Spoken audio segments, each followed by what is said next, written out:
when it comes to bright ideas, why do these United States have the rest of the world beat? Our very bright David Pogue is looking for answers.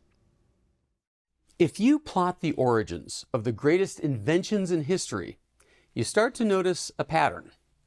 The light bulb, the phonograph, the airplane, air conditioning, the zipper, the microwave, lasers, transistors, the personal computer, the internet, GPS, the smartphone.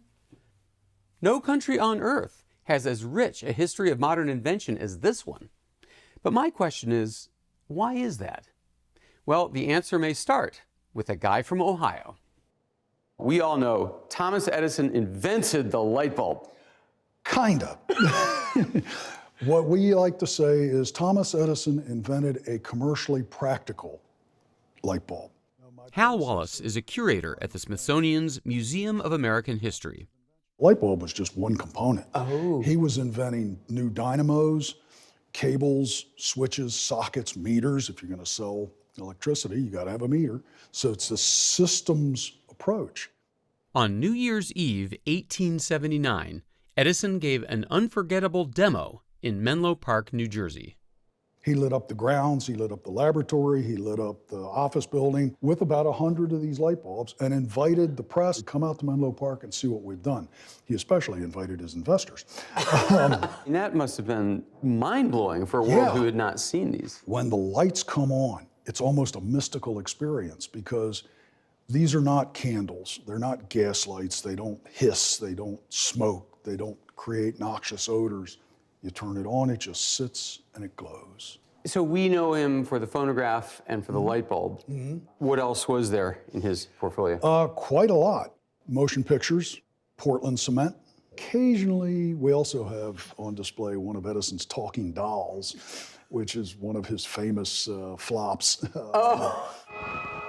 The inventive genius whose fantastic mind had formulated the magic of the There are these two archetypes that people use all the time that are almost always wrong.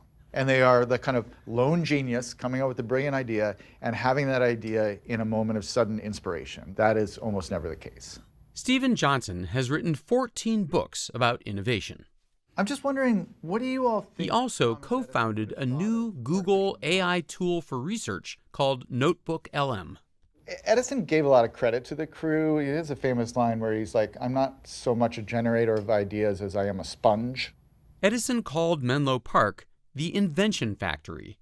He employed engineers, chemists, glassblowers, and mathematicians. He came up with this idea that if you got these interesting people together and put them in the same room together, that you could create a kind of a factory for new ideas.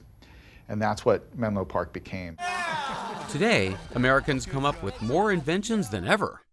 Introducing the Dingle Dangle. Genius Litter is a super smart, health-indicating cat litter. I'm known as the daddy of the Scrub Daddy, the cutest but most high-tech scrubbing tool in the world. Over the years, hundreds of entrepreneurs have appeared on ABC's Shark Tank. Two sharks are out. Ryan and Doug have two offers on the table from Lori and Kevin for their... where they pitch a panel of potential investors. They think their idea is always terrific. Very often isn't. Including real estate mogul Barbara Corcoran, Kind Bar founder Daniel Lubetzky, fashion pioneer Damon DeJohn, and venture capitalist Rashawn Williams. Couple more. We met them at the Empire State Building as they were promoting the show's 17th season.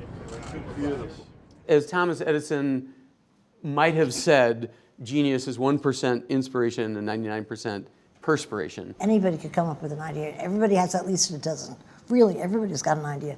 But building a business, not many people can do it. Do you think anyone comes in not appreciating that the hard part is still ahead? Most people don't.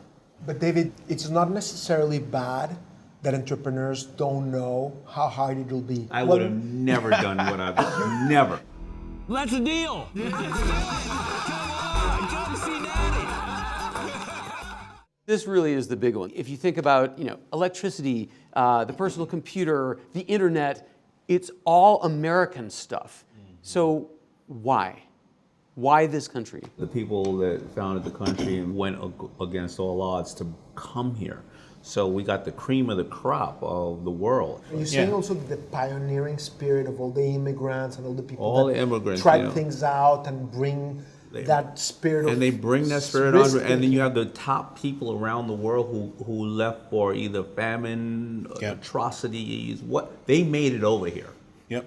And they had a goal to make it over here. So they are, first of all, 1% of where they're from. Yeah. I think we have to give this government a lot of credit too, because a lot of the original venture capital funds were funded by government entities. Marketplace where the financial ecosystem the capital allows markets. ideas to be financed. Venture capital is much less developed in most other countries. And we also glamorize the successful entrepreneur in this country. Yes, we do. Just like we glamorize the professional athlete or entertainer. If you start a company, you sell it for $1 billion, you scale it, you're on the cover of every magazine, you're a superstar in this country. And as for failure, there's only one answer to this. I have to hire you both so I can fire you. This is so horrible. In most of the world, if you fail, it's a negative mark on your family. Right. And you are, it's horrible. You're the outcast. In the United States, screw it up and you try again. The real question is, what do the successful entrepreneurs have in common? And I say what they have in common is the ability to get back up. Yeah. Take rejection.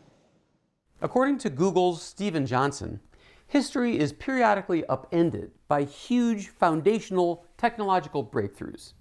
Edison realized that for the light bulb to work, he had to build an electrical grid.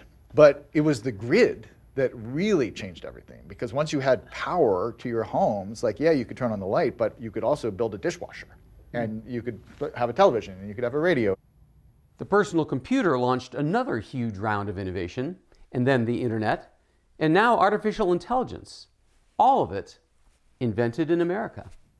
Openness to new ideas, willingness for consumers to experiment, that mix of a capitalist model with venture capital, but government support and academic support, put all those things together, and it's a pretty powerful combination.